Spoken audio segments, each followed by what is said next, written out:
Keionna joined the Down to Business podcast today and really walked us through the journey of something that started as a class in high school. Then she took some time off, came back and really realized that it was a hobby of hers and something that she enjoyed, but then took it a step further after getting some positive feedback from family and friends alike and really was able to brand herself and come into business. So this episode, we really take a deeper dive into her creative process as well. So how she's able to really customize a lot of these handcrafted items, from tote bags to hoodies to sweatshirts to crew necks to even some products that she debuted. So you definitely don't want to miss that. So without further ado, enjoy episode 95, Thread the Needle.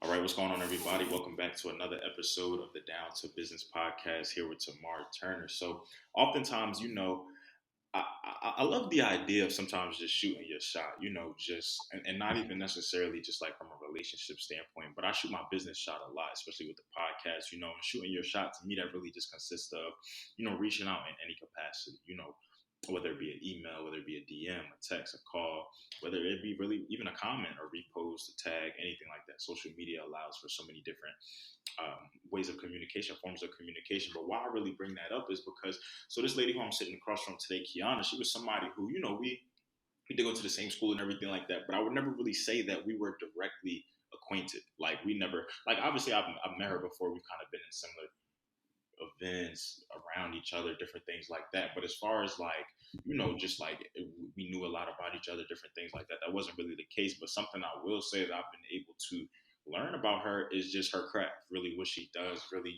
how dope she is at what she does. And how she really has curated a lot of different pieces for a lot of different people, both people who I know and both people, who I just so happen to come across on social media. So, I would reply a lot to her story, not a lot, but I would reply to her story just because I like the work that she did. Even a couple of the pieces who she sent um, off to, like my boy Khalil, I actually had reached out to him and I was like, yo, she is like fire. We were actually, was talking to one of my LBs, Shembo, about, a lot of the work that she does. And he actually said that he was trying to, kind of do like a collab type thing. So I say all of that really to say that sometimes it really just takes reaching out to people. It really just takes talking. It really just takes having that conversation. And yet here we are, because it was nothing more than me commenting on what she does and really telling her how much I really love her craft. And I really love, I brought up the idea in the conversation that me and my LB had when we were in Charlotte, just talking about her and everything that she was doing. And I was like, in Charlotte, I was telling my LB how I wanted to bring her on the podcast. So I'm a man of my word, so I always got to follow up. There's fortune in the follow up. So I reached out, we were talking, and then she was very much with it.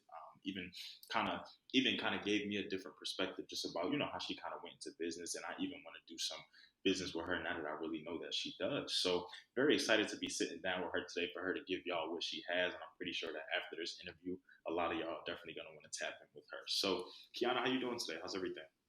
I'm doing pretty well. First off, I want to say thank you for this opportunity. I really do appreciate you allowing me to be on your podcast, being able to, talk about my craft so that other people can hear, and, just become accustomed to this stuff that I do.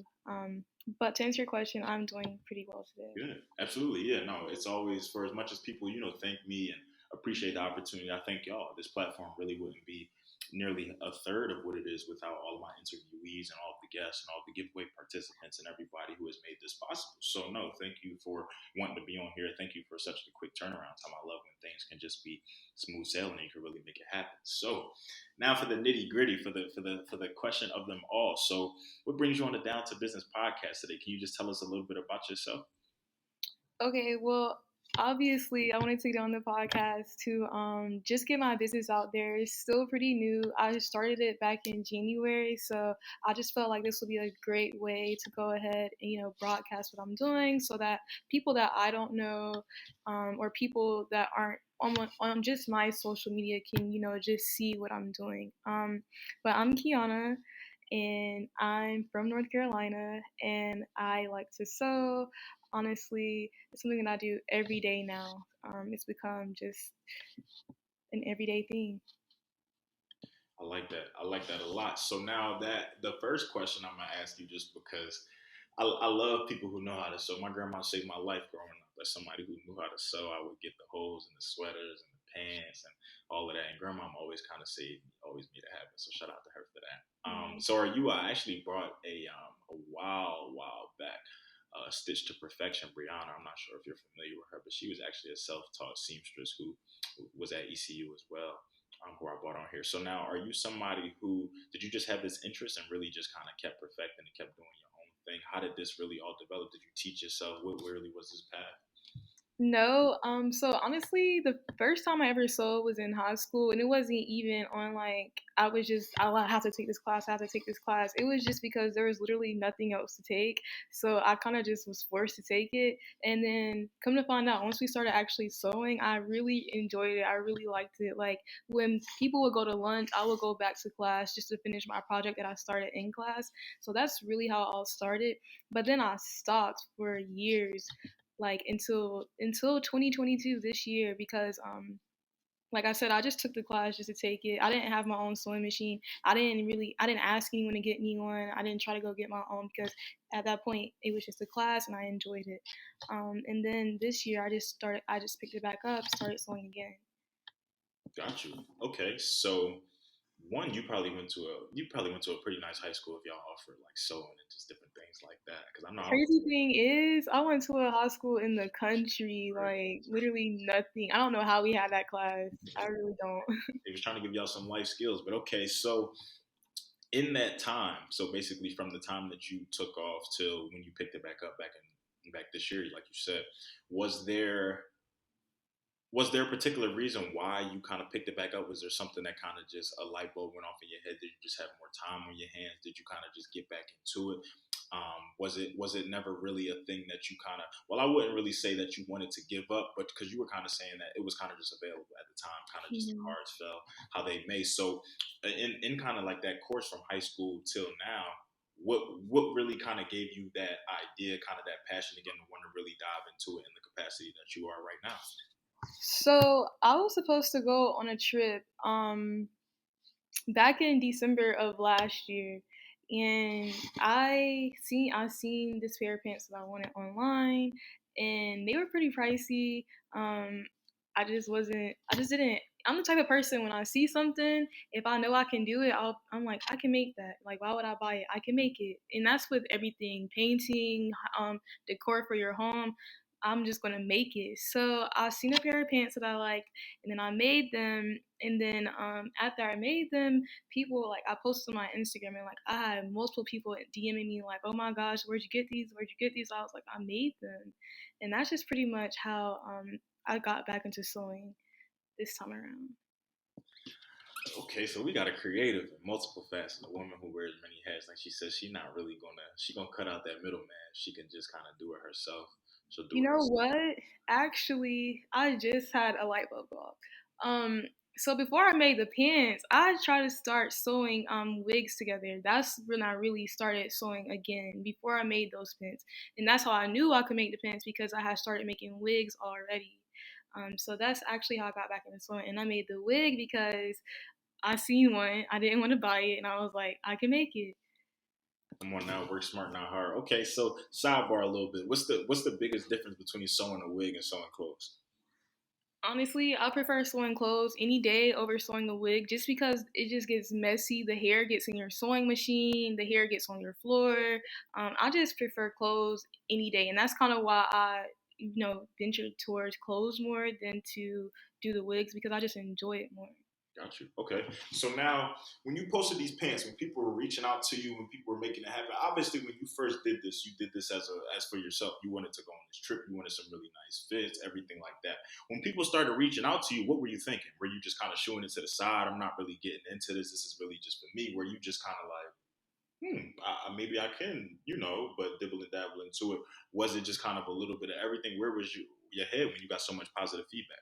Yeah, I was just honestly shocked, like, oh my gosh, like people really, really like these. I just really did not think so because I thought they were already different, and I just thought, it was just really crazy to me, like if people like these, and I could start making these, and I could start, selling them to people because it's different, it's something custom. So that's really how I was feeling when I got the DMs because I'm not talking like 10 DMs, I'm talking multiple, multiple. Come on, y'all. She said numbers don't lie. But okay, okay. So how did it become a craft? Now, how did this become a business? Now you have a page up and running. Now I'm seeing you taking orders and everything like that. When did that other light bulb go off and you said, yo, I can really transform this and brand myself and monetize at the same time? So after I made them and then I seen, the demand for it, I just kind of thought about it like, wow, um, this is really something I can do on a daily basis because I work from home. I don't go anywhere really. I really am super introverted. So I just was like, this is something I literally can do at home while I'm still at work. And then after that, I just decided I would make a page, make a website, and then from there, I got my first order. After the first order, it just only took one. After that, I started getting orders in. Like this week, I have 4 hoodies to make. Yeah, I saw you post something on your story like, "Yo, all orders submitted by this day is gonna be shipped out this day. The rest of y'all gonna have to wait till I get back to Yeah. So, but I understand. I think that I kind of not underestimated it, but the scope of what you do is quite vast. You sewing is just like I said. I have no expertise in that area at all. I just watch my grandmother, even my mom sometimes, and it was just like, that looks very complex like that. And then when y'all get that machine busting, I can't do all of that. So I'm gonna let y'all rock out with that. But walk me through really the sign of what you do, because obviously, okay, I'm seeing you. I saw a couple of your videos. You lay out all this fabric. You can't really identify what's on the fabric, meaning picture wise. Like you can't really tell Mhm. like what's going on, what's happening. And then next thing you know, you put it all together. I'm like, wow, I'm starting to see the picture. So how does this work? Do you get the picture first, then put it on fabric? Do you have to like, yeah? Because I'm confusing myself, kind of even asking you. So yeah, what is it really like to get these hoodies full fledged, these pants, just different like that with the graphics and everything on them? So essentially, I wanted to make sure that it was custom, that nobody else is going to have the same piece that you have, unless you were to literally ask, hey, can you make me that same hoodie? And even in that event, I would try to tweak it a little bit, make it a little different because I want everything to be simply made for you. Everything is specially made for you. So if you were to, go to my website and place an order, first thing you're going to do is if you already have kind of in mind of what you want, then you would send me those images to my email account. Then after that, I would, kind of curate an image, kind of move the pictures around how I know that I'm going to cut the blanket and sew. So I place the pictures on, in the program that I use, I place the pictures in a certain spot because I know where I'm going to cut everything and I know where I'm going to sew. And then I also have an option if you don't know what you want, then I'll just completely make the image for you. I'll send you about at least five. I do 5 to 10 images. I'll send you back 5 to 10 images, different designs, different edits, and you'll choose your favorite one. And then after that, I'll order your fabric, and from there. And the fabric is woven. It's not printed or anything. It's completely woven. It's actually from a textile mill, and from there, I just start sewing. Do you want me to walk you through the process of Yeah, do that sewing? too, please. Okay, so after I get your blanket, sometimes I make a TikTok, sometimes I don't, just because it takes longer to film. After I get your blanket, I just kind of start with the top left or top right. That'll be your chest piece, and then I go right underneath it. That'll be your back piece, and then the whole entire right side or left side, depending on which side I first started with, are your sleeves and your hood. And then after that, I'm basically done. After I sew it, of course. Okay, so this is like, so I'm actually glad that you walked me through this process because, well, one, I've definitely been on your website before. I don't know if any prices are listed, but if they are, I don't remember them. But Yeah. the reason why the reason why I love that you just walked me through that was because that is quite the process. You have to you're before you even physically start work, you're already doing things. You're sending stuff off. You're curating images. You're sending them designs, different things like that. This is all before you even get any fabric in your hand. And then when you get it, you still have work to do. So Mhm. for me, what that makes me think of is that people don't always know what goes into things. People just know that sometimes they click a link, they submit this, they submit that, and then they see the order and they see the price. And a lot of times the price can be the make or break as to why they do something. But it's just Mhm. like sometimes, and then sometimes, they argue with price and they may not disagree with price and they may ask for discounts, different things like that. But you don't know everything that's going into, you don't know that once you submit this and once you pay for this, that she's going to send you 5 to 10 curated images, not just one, and kind of make you pick and kind of make you settle. She's going to give you five. She's going to give you options, multiple. Because you may see one, or you may have had an idea in your head, but then she puts a little spin on it, or she moves something here, and you're like, wow, I actually like that 100 times better than what I was originally going to give you. And then on top of that, she has to get the fabric from it. It's all woven. This is quality material. She's getting it from the mill itself. Like, this is just it's a lot that goes into this, just the process, ordering, waiting. This is before still she's done any work. So it just goes to show, I say that on your behalf, but I say that for anybody out there, anybody who has their own craft, anything that they do. You never let anybody argue with you about your price, about your work, about your quality. At the end of the day, you know your process better than anybody else. The same way Keionna just walked me through her process, you know your process. Think about step by step what you have to do for whatever it is that you do. And then think about that the next time, somebody tries to argue with you, or somebody tries to ask for a discount, or make you feel, make you kind of second guess your craft a little bit. It's a lot that goes into this. The right people will support. The right people will understand. The right people will know. Even if they don't support after this or directly place orders with you, they may have learned something. They may now know that, okay, if I'm coming to her, I know that I'm coming.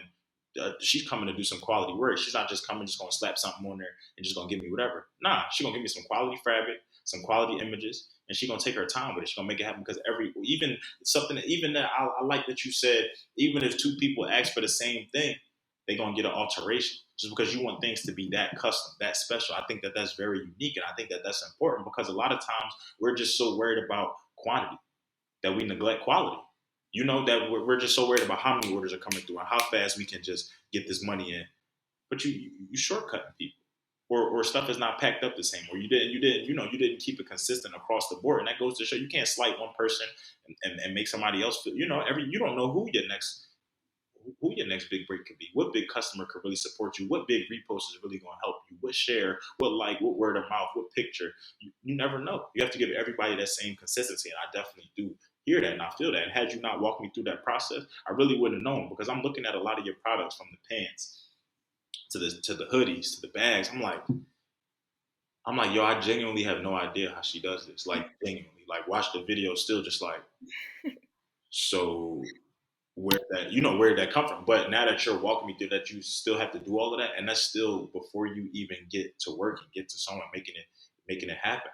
It's a lot. So I love that. So now, in thinking about your products and thinking about what you do, what you make, what you've curated so far, do you kind of stick to a particular lane? Because I remember I remember I was asking you, like, I noticed you were doing like artists and just athletes and just different things like that. But you said no, I literally do it all when it comes to like the pictures and everything. So when it comes to the actual products, like, I've seen the bags, I've seen the pants, I've seen the hoodies. Is there more? Do you kind of just, is it like a request basis? Do you just like to stick to certain things when it comes to this? It's literally on, or whatever you order is what I'm gonna make. This just seems to, like, right now hoodies were people really really like them, and that was the most popular thing. I say the second most popular is probably the tote bags, but right now it is the hoodies. But no, I literally will make any piece. Like, nobody likes the crew neck. Someone wants to order a crew neck. I like making crew necks, Oh, but anything you order, I'm literally going to make. And no, I don't only put artists. I don't only put athletes, or things like that. I put, if you want to sing yourself, you want yourself on your hoodie, I'm gonna put you on your hoodie, or you on your tote bag, or you on whatever you ask me to make. It's whatever. Now what I do have a preference of what I enjoy making the most. I enjoy making, when I'm doing the images and stuff. I do enjoy artists the most. That's my most. I do prefer to do that because it's just more fun and exciting. But I don't have a problem doing personals. I do personals too. Now, I wasn't posting my personals as much, which I have started doing now, just so that people can know that I do personals. With your personal pictures, I want people to be aware of that.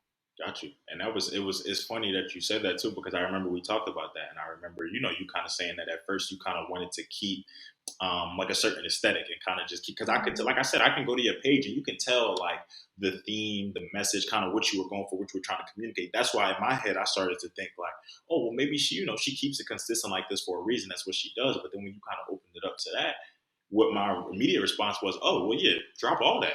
Because Yeah. at the end of the day, now I'm seeing you drop a little bit of everything, and I'm just like, okay, so now I'm thinking like, oh well, these could be great gifts, or you could get somebody, or how people love wearing their significant others, or they love wearing themselves, or they, oh well, now you can do that. Oh well, now I know she made crew necks, and now I know that a lot of people don't wear crew necks, and now I know that I live in Florida and it's short weather out here, so I feel like a short crew neck. Yeah, so we're gonna talk for sure. But no, I think that is so important to not, nothing wrong with branding, nothing wrong with marketing, nothing wrong with wanting to keep a certain aesthetic.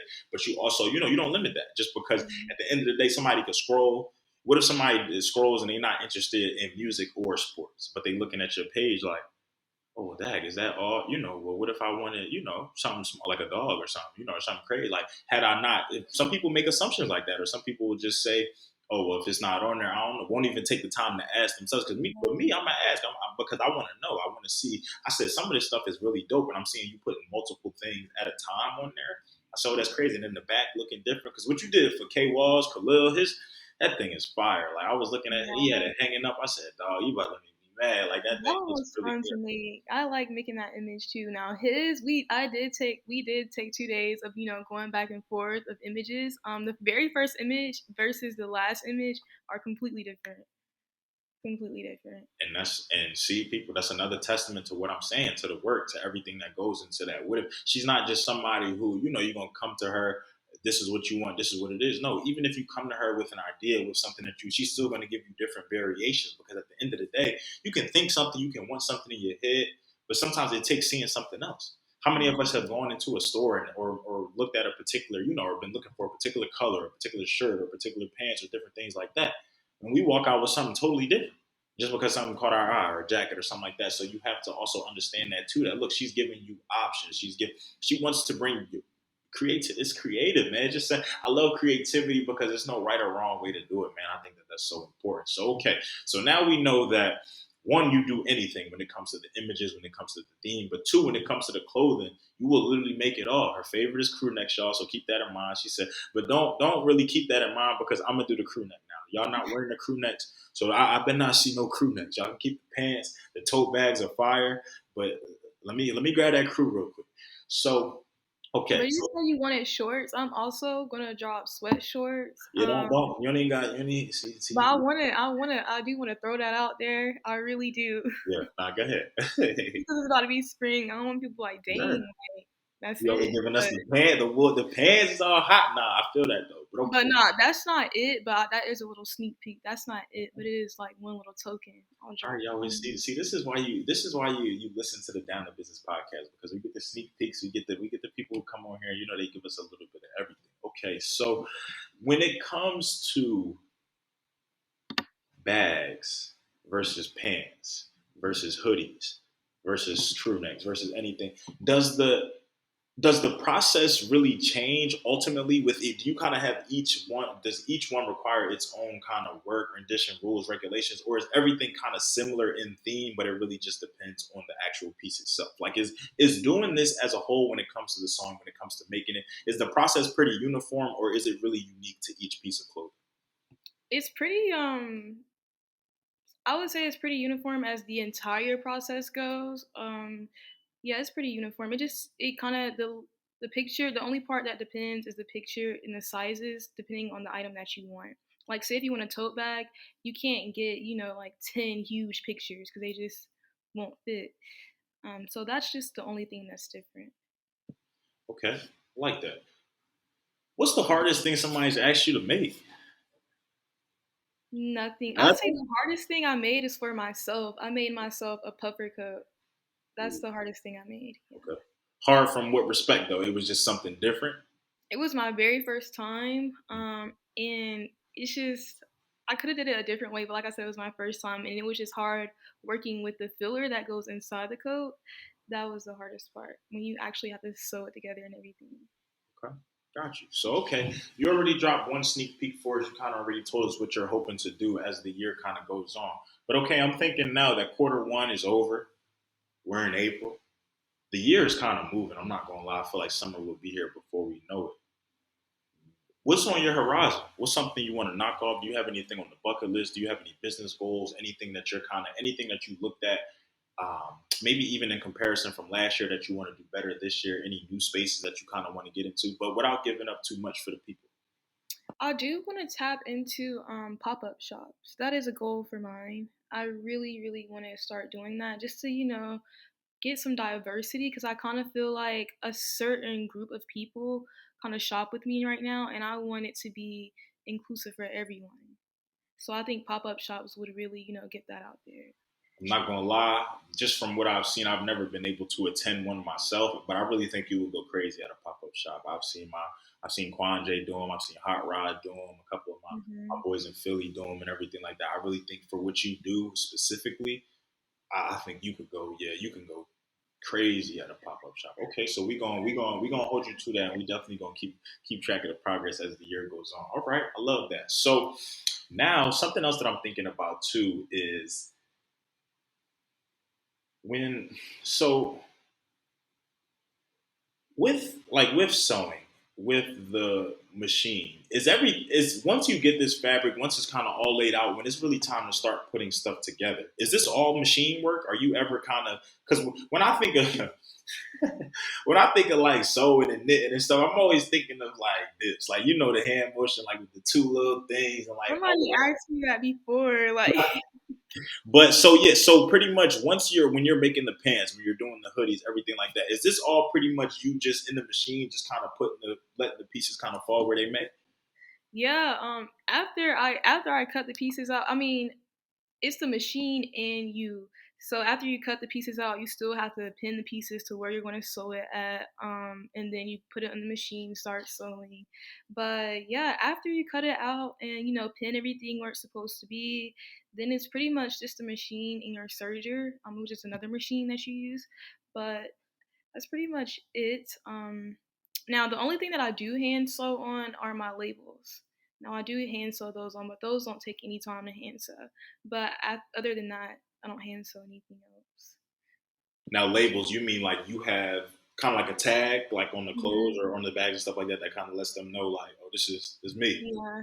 All right, bet. Okay, so you brought up something earlier too that was kind of interesting to me. So you said that you're kind of introverted. You work from home. You do everything kind of in house, so you don't really have to do much like exposure. Like you don't really have to do much like out to get yourself out there and everything like that. But you also said that something that you want to tap into this year is pop up shops. So hearing that, now I'm thinking that you recognize that there has to be some sort of balance between business. That yes, you can very much be introverted, but at the same time, you got to put yourself out there. You got to promote, market, however that may be, and everything like that. So, would you say that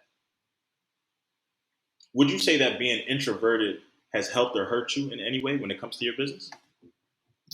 I would say it hasn't helped, but it hasn't hurt either Okay. because I'm not introverted to a point where if I go out in public, I'm like, oh my gosh, it's people. Like I'm not introverted to a point like that. It's to a point where I just rather be inside. But as business wise, it hasn't hurt, but being more extroverted will definitely help. Okay. Got you. If you could add one thing to your repertoire right now, whether it be a new service, a new machine, a new product, whatever. Because you pretty much say you really make it all. So now I'm kind of interested. I want somebody who listens to this or taps in with this. I want them to challenge you and really have you make something crazy, make something dope. I might have to do it now. I might have to get a lab. But if you could add one thing to your repertoire right now, whether it be a resource, whether it be knowledge, anything like that, what would it be? I would probably add two things, which is a mini helper and maybe another machine. It's funny. I was just talking to my boy last night, and I was just like, I love because my last interview we kind of talked about the idea of just when you're a one man band or one woman band, it's really nobody to blame, or it's really nobody Yeah. that you can kind of look back on, or everything relies on you. So I was kind of asking the questions to myself, like, oh well, when I don't drop an episode, it's on me. When I don't promote, it's on me. When I don't, when the content is not coming out as consistently as it should be, I really have no one to look forward to. But something that I was thinking about was, dang, yo, if I could just have a little, like, not even little, not even call it little, but if I could just have some sort of assistance, like you said, like a helper, like even for the social media aspect, like for me, because it's bit like people don't realize that. Yes, I'm very active on social media. I do what I have to do, but I do that because at this point, I branded myself. I made a brand. Yes, I'm an extroverted individual. I love communication and everything like that. But social media for me, I just be ready to post and go. But you can't do that when you have a business. You have to, you have to interact with people. You have to constantly promote, make sure things are updated and everything like that. So I'm with you with the help. Ain't nothing wrong with a little bit help sometimes. Yeah, Right? like you get a DM from somebody on your business page, you can't just leave them on scene. That's Like what I'm you can be on your saying. regular. That's what I'm saying. So Especially because now Instagram got the. Well, I know at least it's on my podcast page. I think I took it off my personal page.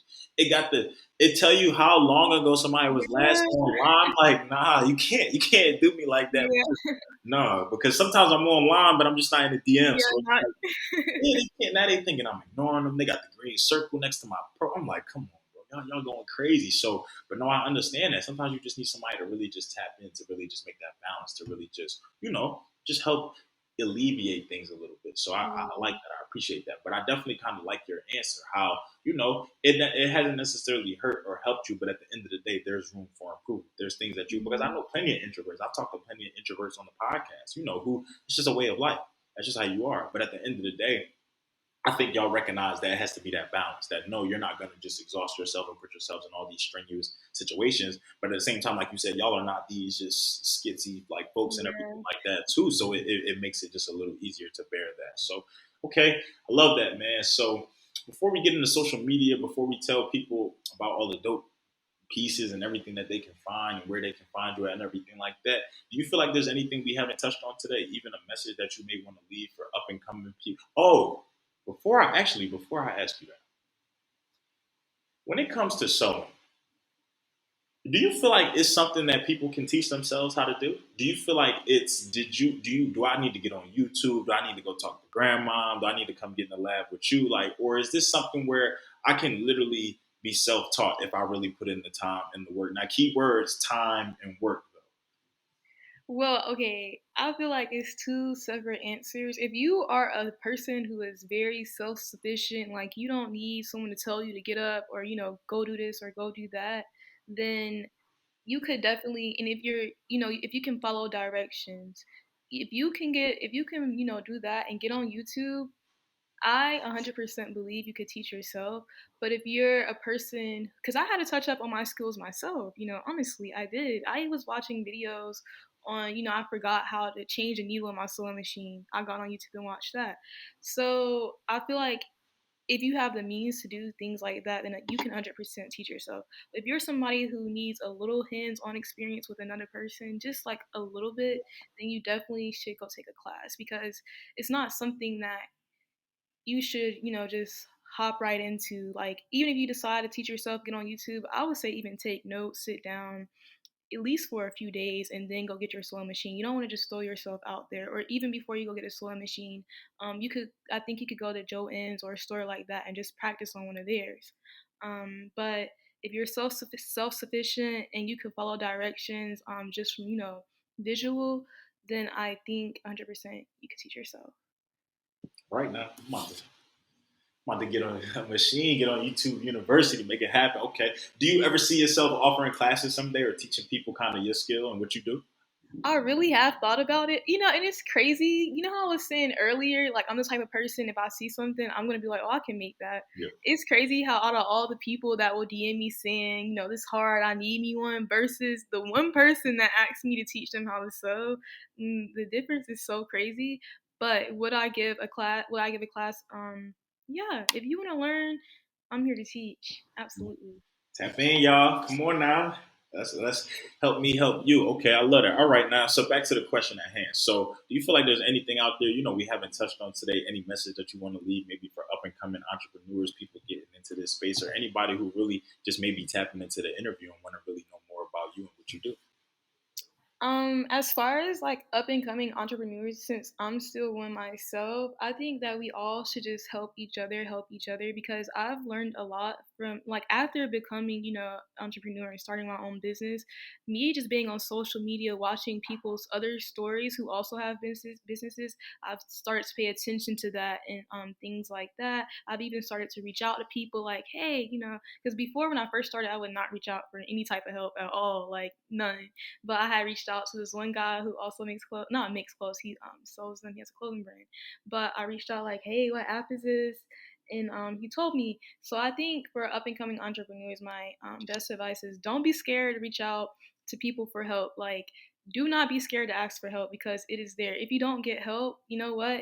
they don't help you, they just leave you on scene, then you're gonna go out there and figure out how to do it yourself. And that's even better than asking for help because now you know how to do it yourself. So yeah, my best advice is just get out there and start. I know it sounds crazy because, people, I used to think that like people always saying like just start.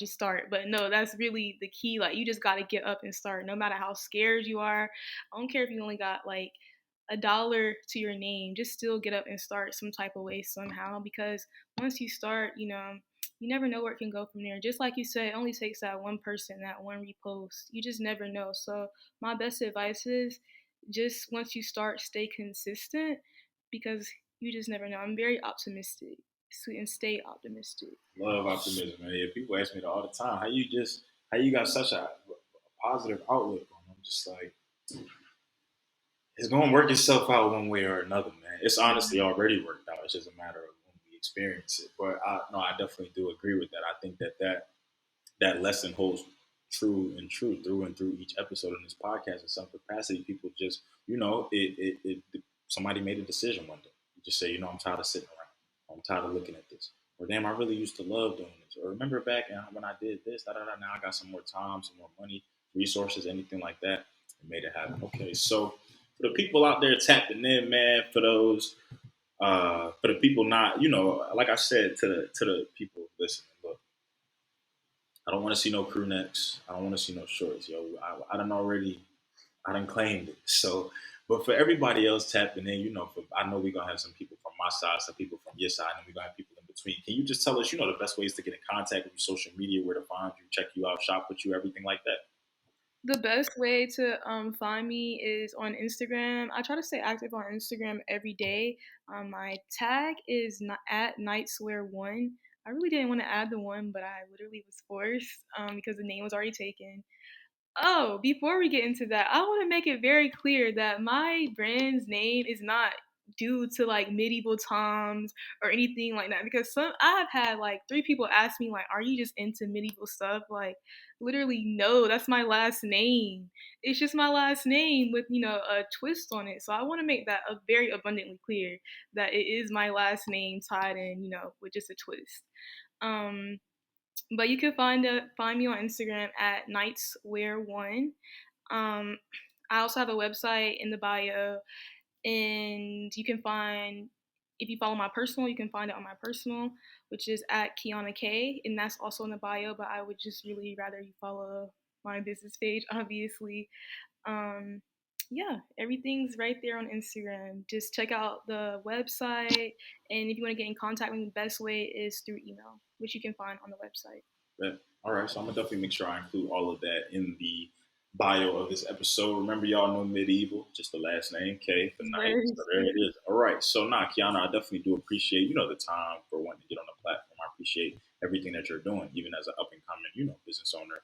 And I'm definitely wishing you nothing but success moving forward. I'm very excited, not only to be able to shop with you moving forward, but I'm excited for the collaborations that will come from this for the people who tap in. Because I definitely think that this is a unique craft. I think it's something that it's for everybody wanting to move into their own space with creativities and do the fit checks and be very expressive when it comes to clothing and everything like that. I think this is really just right up that alley, and it can really be very personable and meaningful when it's all said and done. So, no, thank you for your time today. Thank you for sharing.